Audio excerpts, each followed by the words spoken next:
Mumtaz TV bersama menegakkan sunnah.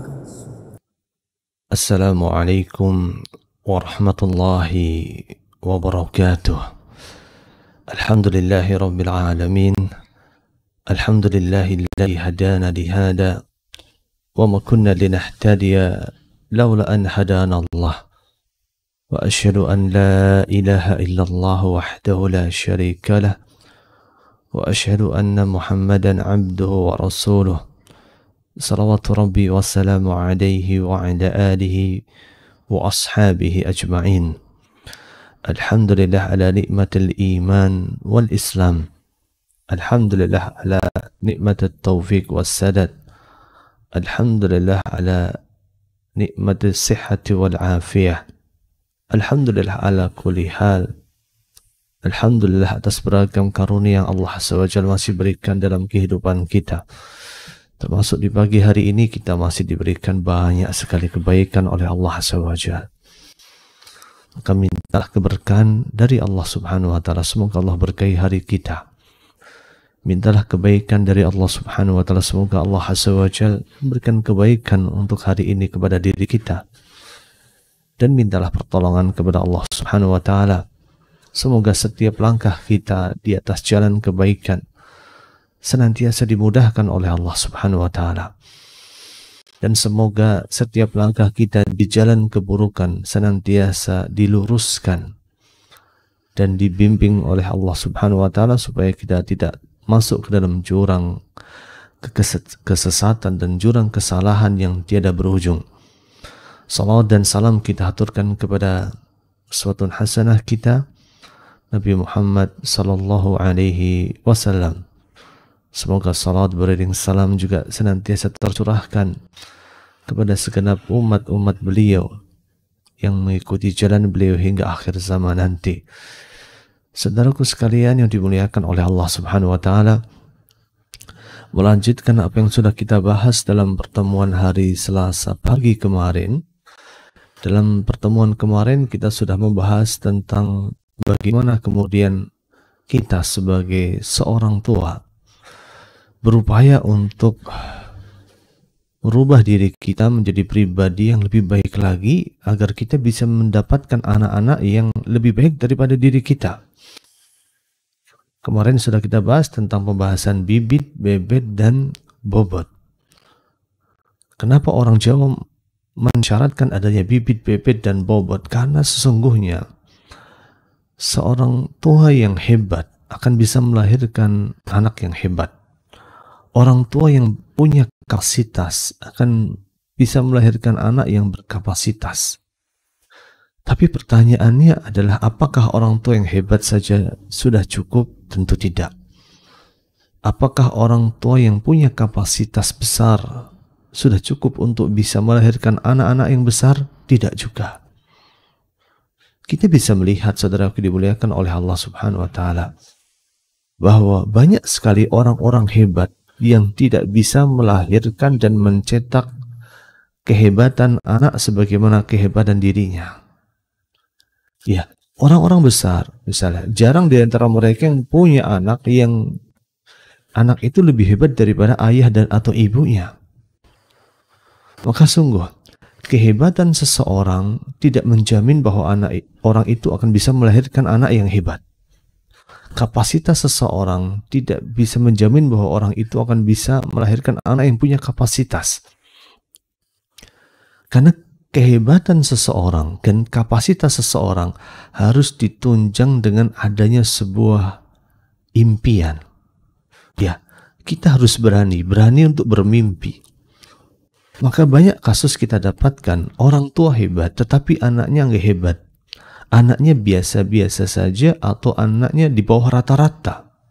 Kenapa sebabnya? Karena dia boleh hebat, tapi dia tidak bisa untuk merancang mimpi, tidak bisa merajut impiannya. Dia ingin mendidik anaknya menjadi seperti apa, dia ingin menciptakan generasi yang seperti apa. Jikalau kemarin saya senantiasa menggunakan analogi sederhana, bahwa seseorang saat mendidik anak diibaratkan kita sedang menanam sebuah tanaman. Harus dipilih semuanya, dipilih bibitnya, dipilih tanahnya, diperhatikan iklimnya, diperhatikan pupuknya, diperhatikan airnya. Semuanya dipilih, semuanya diperhatikan. Maka seseorang, saudaraku, dimuliakan oleh Allah Subhanahu wa taala, saat seseorang akan menanam tanaman, pasti dia sudah punya gambaran bahwa kedepannya dia akan memanen apa dari apa yang dia tanam. Tentunya kalau kita ingin memanen buah pisang, tanamlah pohon pisang.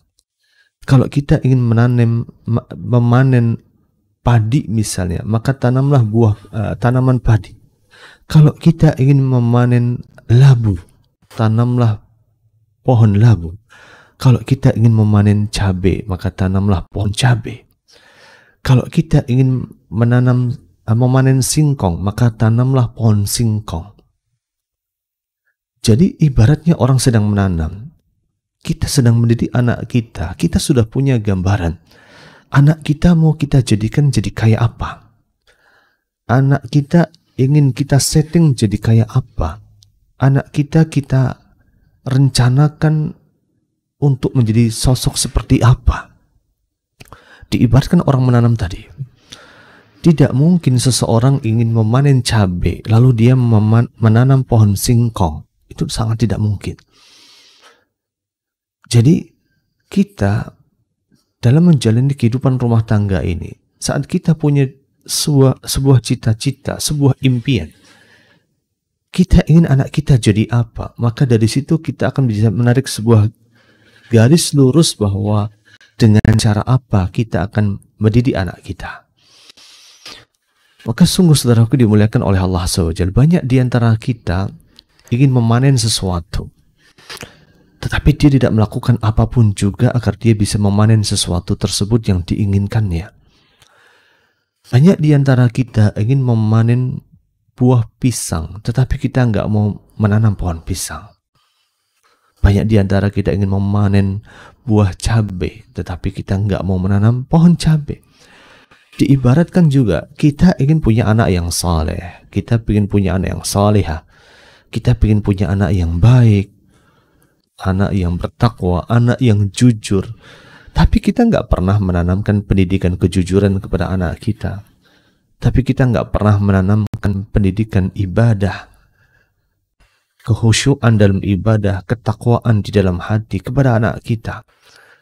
Maka saudaraku dimuliakan oleh Allah Subhanahu wa taala, inilah pentingnya sebuah mimpi.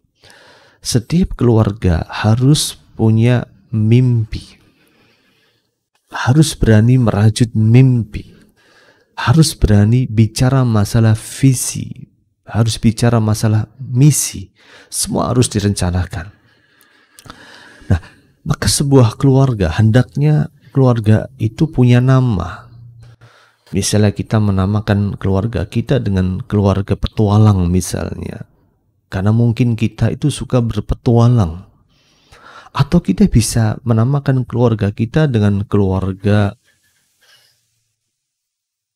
ulama misalnya, karena kita ingin mencetak para ulama di situ. Atau kita bisa menamakan keluarga kita dengan keluarga ibadur rahman, karena kita ingin mencetak para hamba-hamba Allah yang saleh dan bertakwa. Terserah, setiap dari kita harus punya nama dalam keluarga kita. Keluarga kita mau dikasih nama apa? Karena nama adalah doa. Ya, nama adalah doa. Nama adalah harapan. Nama adalah perencanaan. Maka dari itulah saudaraku dimuliakan oleh Allah Subhanahu wa taala. Saat kita ingin mendidik anak kita, hendaklah diawali dari bagaimana kita membangun visi, membangun misi dalam berkeluarga. Dan kita tahu di antara visi yang bisa kita ciptakan adalah bahwa kita hidup bersama dengan keluarga kita dalam rangka untuk agar kita selamat di dunia dan kita bisa berkumpul kembali di dalam surga. Itu contoh kalau kita mau bikin sebuah visi, selamat di dunia dan bisa berkumpul bersama di dalam surga. Intinya kita harus punya visi, kita harus punya misi. Atau kita punya visi lain, misalnya kita punya visi agar kita bisa melihat wajah Allah Azza wa Jalla, bisa mendapatkan ridha Allah, bisa mendapatkan cinta Allah.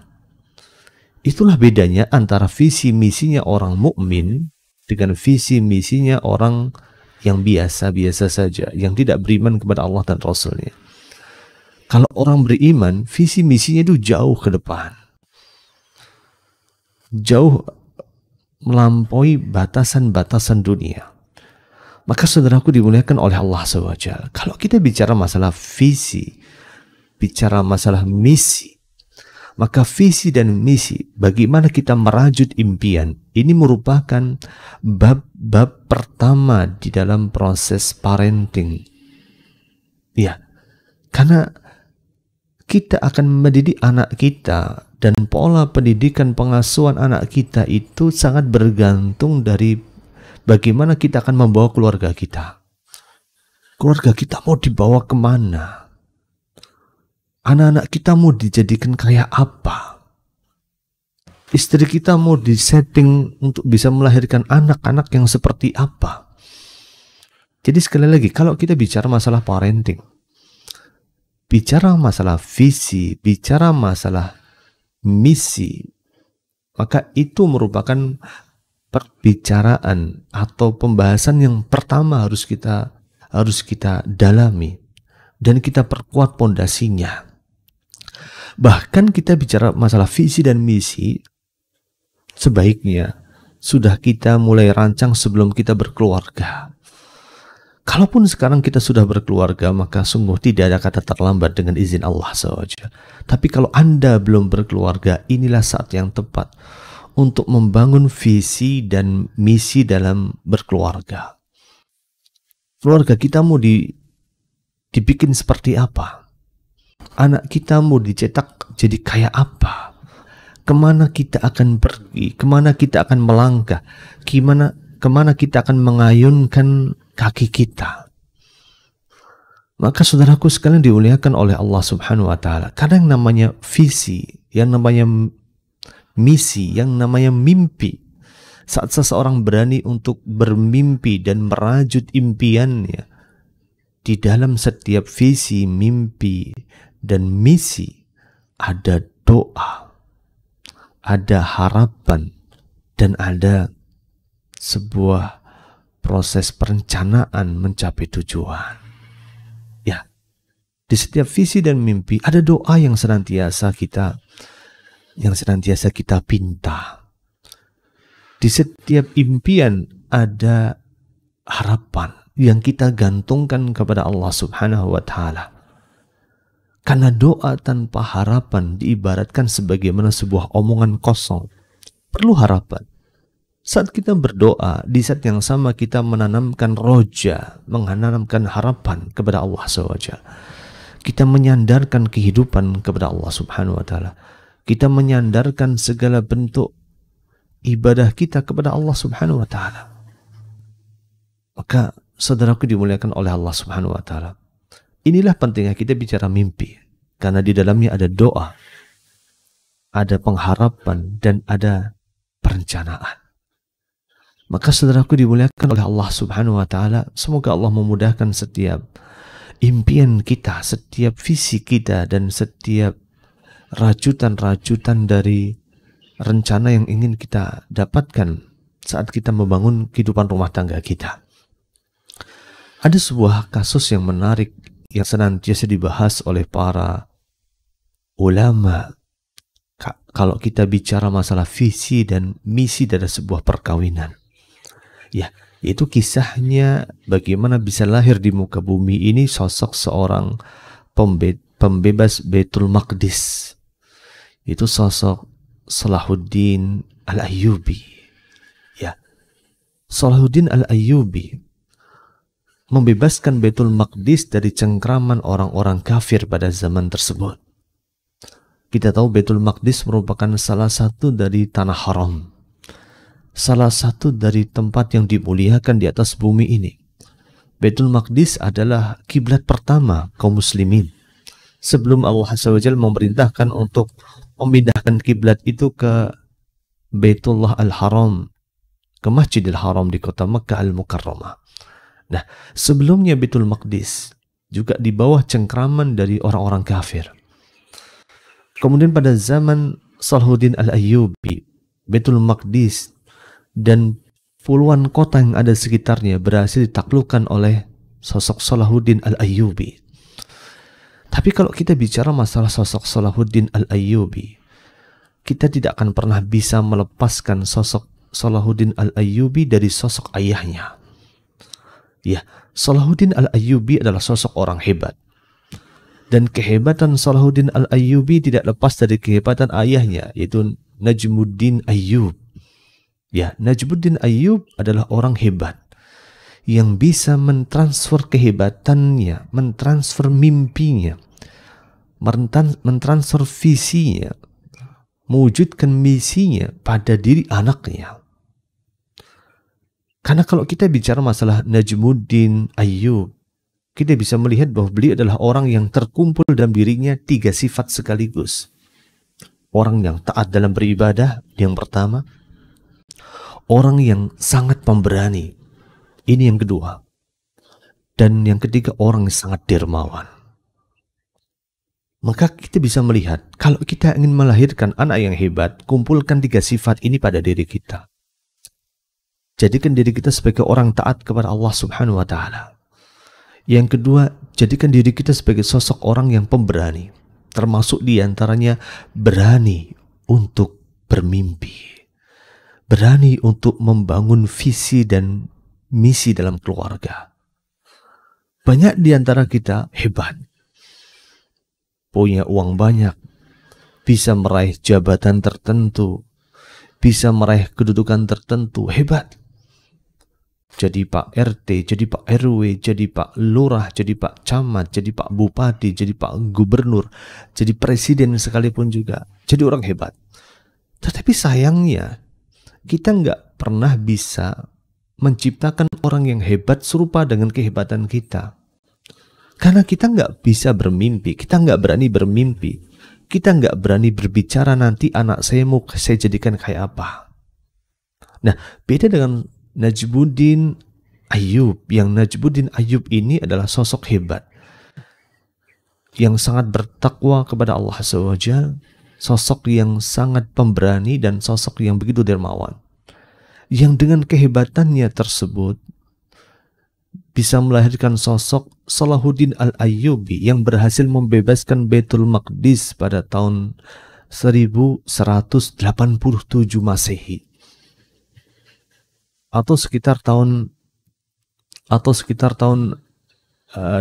tepatnya tanggal 2 Oktober tahun 1187 Masehi secara tepatnya. Jikalau kita bicara masalah Najmuddin Ayyub, ada kisah yang cukup menarik saat beliau berjuang untuk mencari jodoh. Suatu hari paman beliau yang memiliki gelar dan julukan Asaduddin, paman beliau menanyakan kepada beliau, kapan engkau akan menikah? Maka Najmuddin Ayyub mengatakan, aku belum menemukan jodoh yang cocok.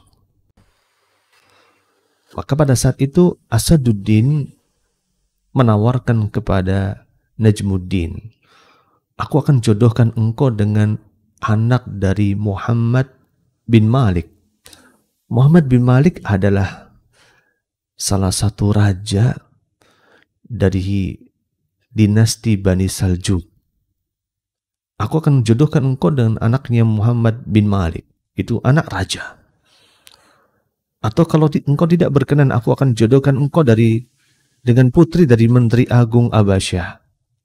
Maka pada saat itu Najmuddin Ayyub mengatakan bahwa mereka tidak cocok buat aku. Maka Asaduddin mengatakan kepada Najmuddin, sosok apa yang kau cari? Sosok yang bagaimana yang kau cari?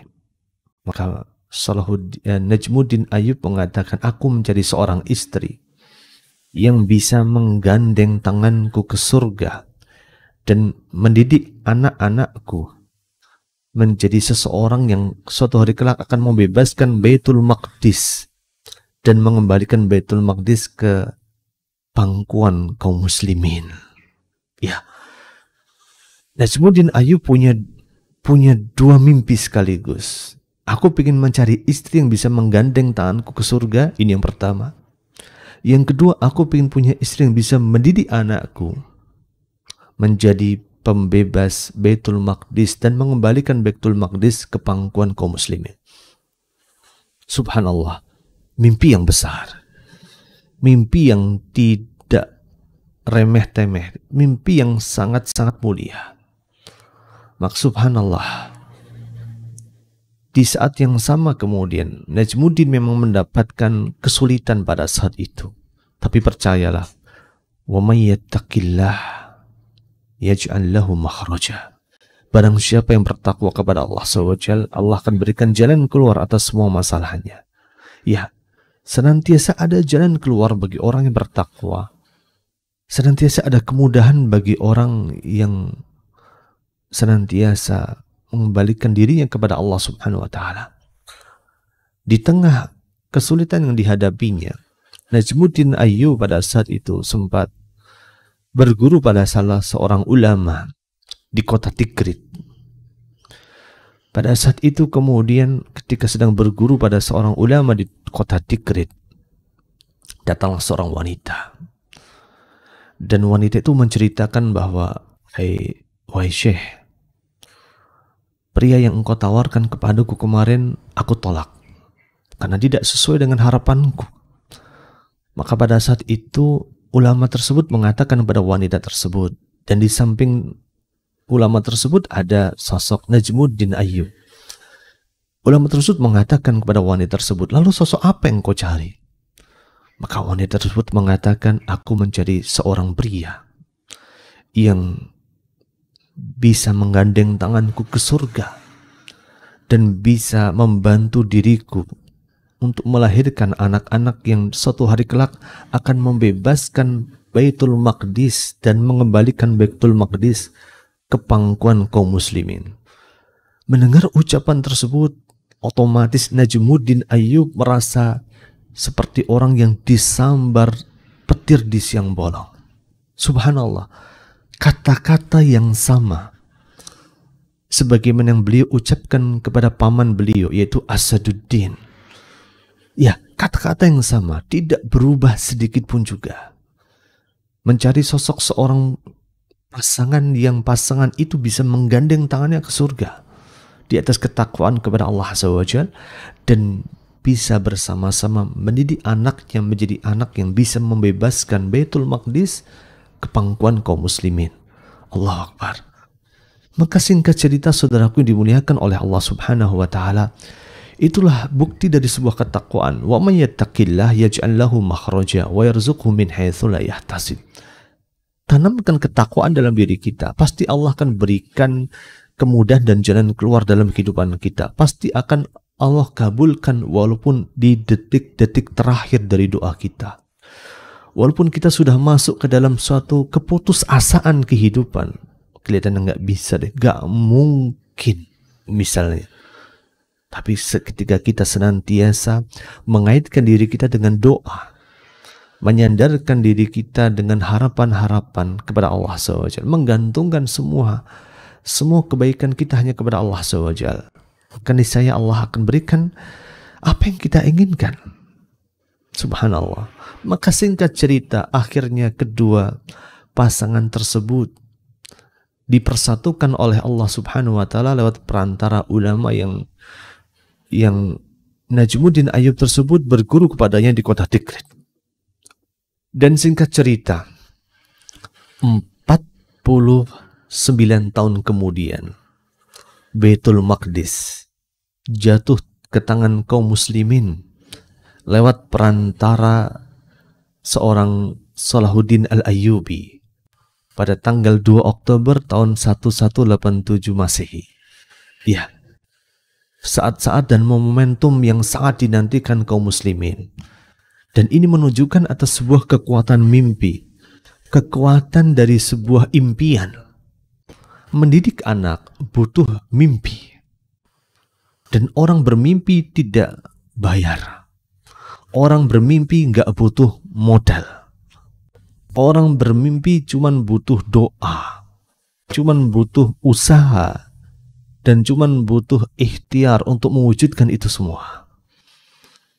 Lahirnya sosok Salahuddin Al-Ayyubi tidak lepas dari, kalau kita bicara masalah visi, kehebatan sebuah visi, kehebatan sebuah misi. Walaupun visi dan misi itu tidak bisa lepas dari ketetapan takdir dari Allah Subhanahu wa Ta'ala. Tapi bagaimana mungkin kita bisa akan menciptakan sesuatu yang hebat kalau kita nggak berani untuk bermimpi, tidak berani untuk bervisi, tidak berani untuk merajut impian kita. Kita hanya bisa bangun dari mimpi kita, melihat kenyataan yang begitu sulit, tetapi kita nggak berani untuk bermimpi.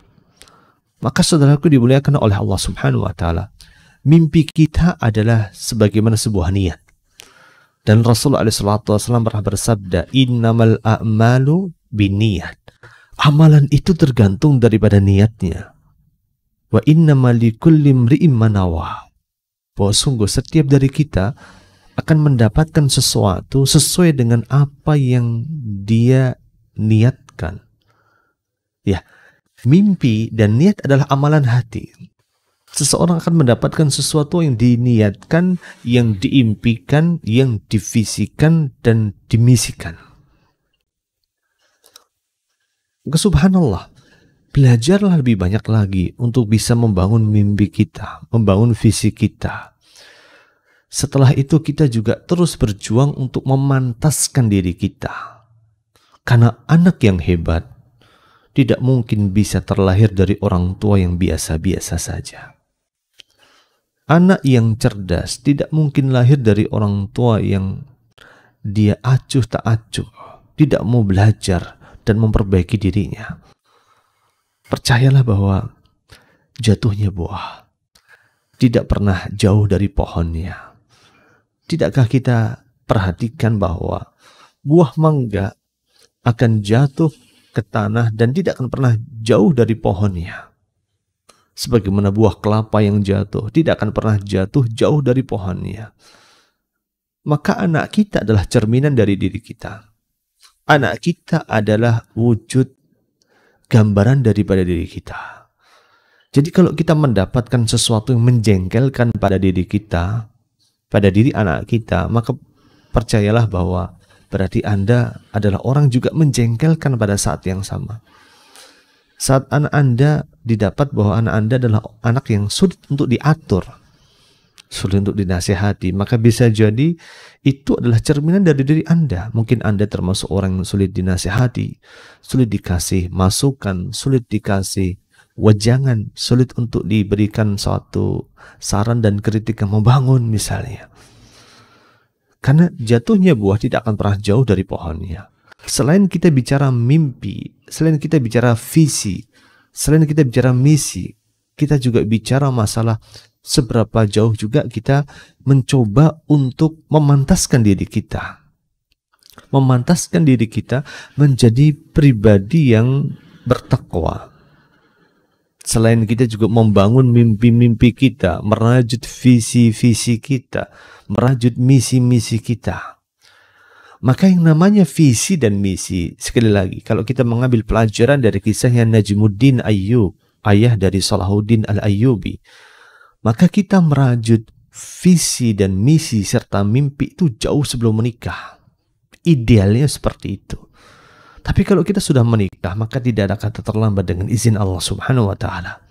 Sebelum kita menikah, pastikan kita punya tujuan yang pasti. Kemana kita akan melangkah, dengan kendaraan apa kita akan melangkah, kemudian dengan cara apa kita akan melangkah. Karena pada saat kita melangkah, tidak mungkin kita bisa melangkah di tujuan yang berbeda arah pada saat yang sama. Itu nggak mungkin. Jikalau dalam masalah dunia, nggak mungkin kita misalnya dari Jogja ya, dari Jogja misalnya kita pengen pergi ke Solo. Solo itu posisinya di timur dari Jogja. Di saat yang sama kita pengen pergi ke Purworejo. Purworejo itu posisinya sebelah baratnya Jogja. Kita ingin pergi ke dua tempat yang berbeda pada waktu yang sama. Maka saya katakan mustahil. Sama juga saat kita mau bermimpi, akan menentukan bagaimana kita akan melangkah. kemana kita akan menuju dan dengan cara apa kita mencapai tujuan kita. Maka saudaraku dimuliakan oleh Allah Subhanahu wa taala. Karena tujuan adalah sebuah pernyataan. Kemana kita akan melangkahkan kaki kita. Maka kita perlu menentukan tujuan sejak awal. Sejak awal supaya kita tidak salah sasaran, supaya kita tidak salah langkah, supaya kita tidak salah tujuan. Karena yang namanya tujuan harus direncanakan jauh-jauh hari. Kalau kita bicara masalah tujuan pernikahan bukan sekedar cinta dan hidup bersama. Ya. Kalau kita mau jujur, tujuan pernikahan bukan sekedar cinta. Karena cinta tidak akan pernah mendatangkan kehebatan di dalam diri Anda dan diri anak-anak Anda. Tujuan pernikahan juga bukan hanya sekedar hidup bersama, melampiaskan kebutuhan-kebutuhan biologis yang dimilikinya. Tentu tidak juga. Karena kalau kita bicara masalah pernikahan adalah bagaimana kita menciptakan sebuah tujuan yang pasti, memiliki tujuan yang terarah, bukan sekedar hidup bersama. Maka kita meminta kepada Allah Subhanahu wa taala, semoga Allah SWT memudahkan kita untuk membangun keluarga kita, membangun anak-anak kita menjadi anak-anak yang hebat, anak-anak yang bertakwa, anak-anak yang saleh dan saleha.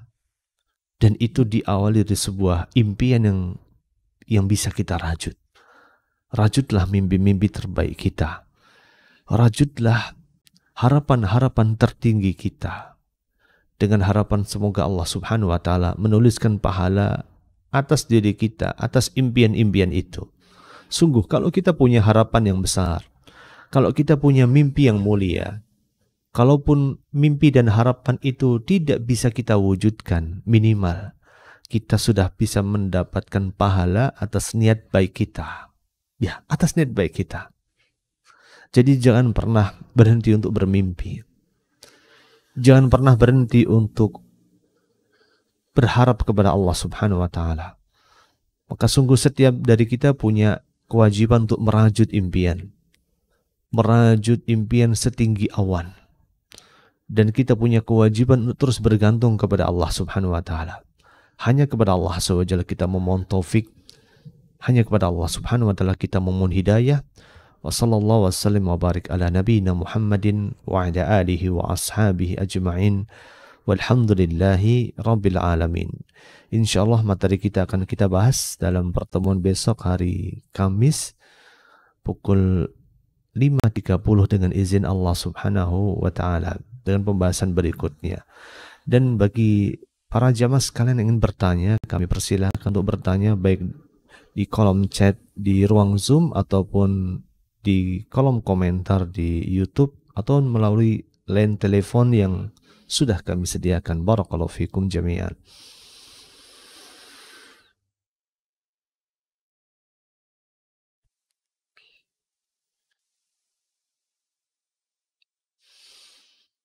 Ada mas? Baik.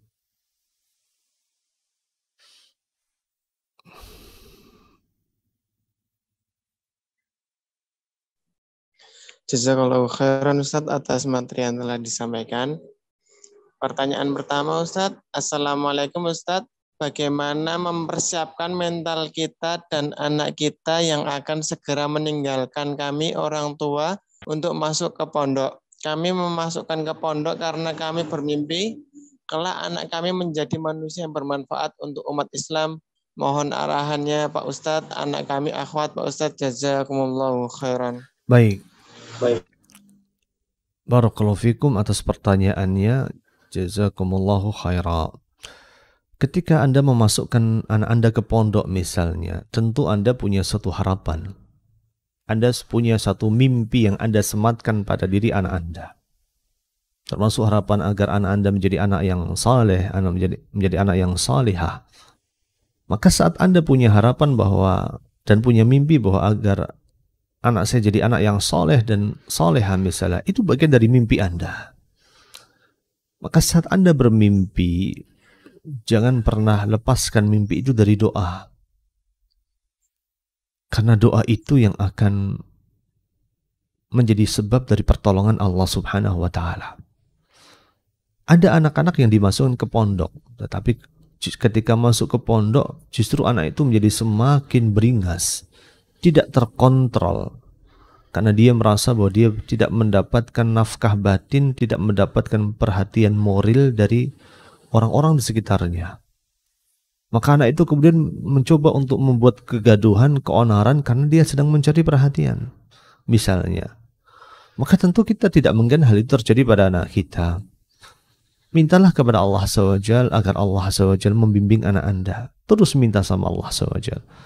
Sehebat apapun pondok yang di situ Anda menitipkan anak Anda di tempat tersebut, maka pondok itu tidak akan pernah bisa menjadi wasilah atas kesolehan anak Anda kalau Anda nggak pernah berdoa.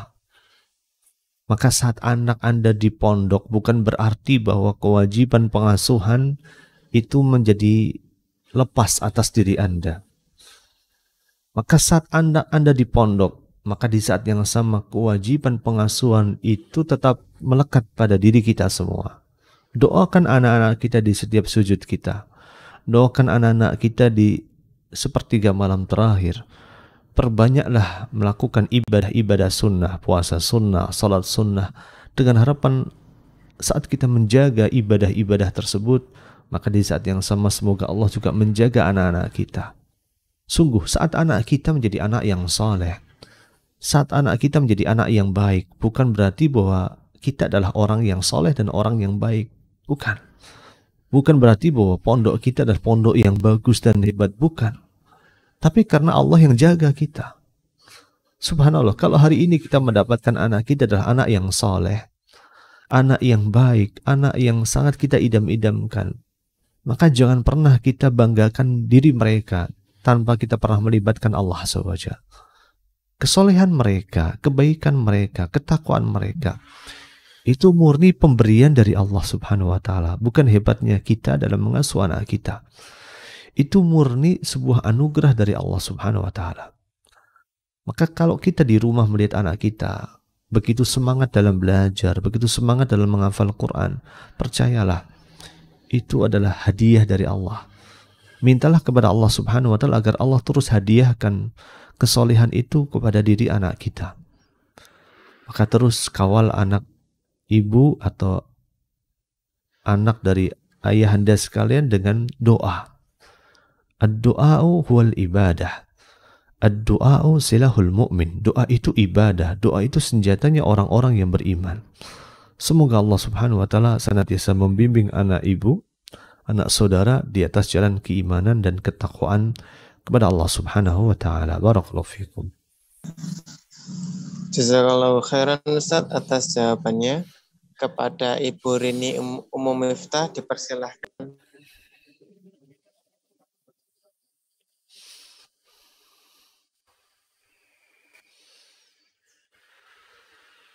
Silahkan.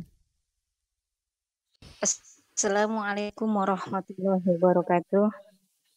Waalaikumsalam warahmatullahi wabarakatuh. Ahlan wa sahlan. Silahkan Ibu. Ustaz dan keluarga selalu dalam lindungan Allah Subhanahu wa Ta'ala. Amin amin warahmatullahi wabarakatuh. Barakallahu fikum atas doanya. Barakallah. Begini Ustaz, saya kan ada abang kandung saya baru meninggal. Terus dia memiliki seorang anak perempuan. Terus kakak saya punya anak laki-laki. Nah, keluarga besar saya pengen menjodohkan mereka. Berarti sepupu ya, menikah dengan sepupu. Cuman yang laki-laki ini pekerjaannya belum tetap. Terus sementara yang perempuan ya kalau dari segi agama, dari segi pekerjaan sudah tetap. Itu bagaimana pendapatnya, Pak Ustadz? Terima kasih. Jazakallahu khairan katsiran. Baik. Wa yakum barakallahu fikum jami'an. Baik. Mas bisa diulangi pertanyaannya? Mungkin antum bisa menangkap pertanyaannya. Baik. Oh iya Pak Ustadz. Anaknya dijodohkan dengan sepupunya. Baik. Iya. Baik. Baik. Baik. Terus bagaimana mensikapinya? Seperti itu ya. Baik. Iya begitu. Baik, Sebentar. Ibu yang dimuliakan oleh Allah Subhanahu wa taala, bahwa termasuk di antara syarat pernikahan adalah seseorang itu sudah punya kematangan ya.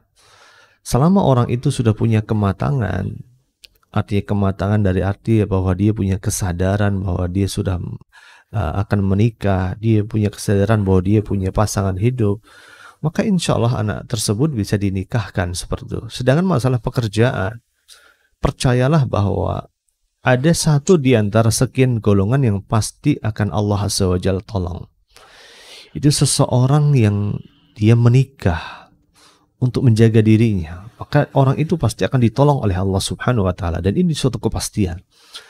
Maka jikalau anak ibu pada saat ini dalam kondisi belum mapan secara pekerjaan, misalnya masih berstatus sebagai karyawan serabutan atau berstatus sebagai karyawan kontrak, karena di antara kita mungkin ada persepsi yang berbeda ketika mendefinisikan kalimat mapan. Ada orang ketika bilang belum mapan karena belum punya rumah, belum mapan karena belum punya mobil, belum mapan karena belum punya ini dan itu. Maka sungguh kemapanan bukan tolak ukur utama untuk membangun sebuah rumah tangga. Justru di dalam sebuah rumah tangga itu adalah momentum untuk membangun kemapanan bersama dengan orang yang kita cinta. Ya, kita bisa bayangkan bagaimana indahnya sebuah perjuangan kehidupan dalam sebuah pernikahan. Jikalau di dalam pernikahan tersebut pasangan suami istri tersebut jatuh bangun membangun perekonomiannya, maka ketika dia atau mereka mendapatkan kesuksesan, maka mereka berdua akan bisa menghargai kesuksesan yang mereka sudah dapatkan. Tapi berbeda cerita kalau kemudian kemapanan itu didapat dengan cara yang instan, dengan cara yang tidak organik misalnya, maka setiap dari pasangan tentu tidak akan bisa menghargai kesuksesan dan kemapanan yang sudah didapatkannya. Maka justru saya tekankan bahwa pernikahan menjadi momentum untuk membangun kemapanan bersama, momentum untuk saling bekerja sama membangun mimpi-mimpi di antara mereka. Jadi jikalau, saya kasih ketentuan dulu ya, jikalau pria itu adalah orang yang soleh dan wanita itu seorang yang soleha, maka jikalau sudah ketemu jodohnya, segerakanlah pernikahannya tersebut. Dengan izin Allah Subhanahu wa taala, sebelumnya kita kemudian melakukan proses istikharah, minta tolong kepada Allah Subhanahu wa taala, diberikan pilihan-pilihan yang terbaik. Jadi sebelum diputuskan, libatkan Allah Subhanahu wa taala dulu. Jangan pernah menjadikan standar kehidupan dunia sebagai alasan ketika seseorang akan menikah. Kemarin sudah kita bahas tungkahul mar'ah li arba. Wanita itu dinikahi karena 4 alasan. 5 liha karena hartanya, wali hasabiha karena kedudukannya, wali jamaliha karena kecantikannya atau ketampanannya, dan yang keempat adalah wali diniha karena agamanya. Fatfar bidaddin, maka pilihlah orang yang punya agama.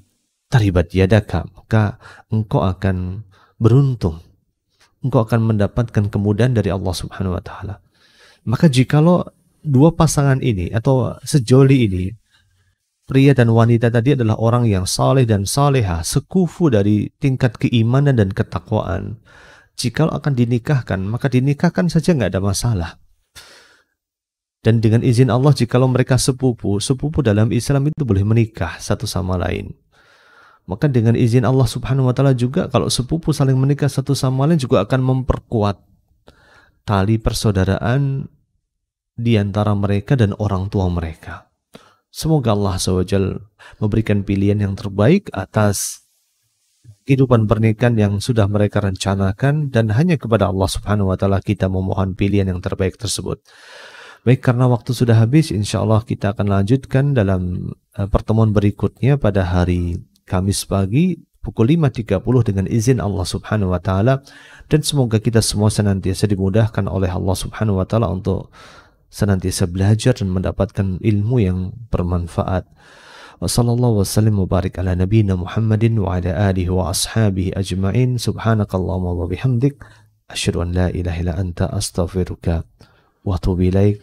Assalamualaikum warahmatullahi wabarakatuh.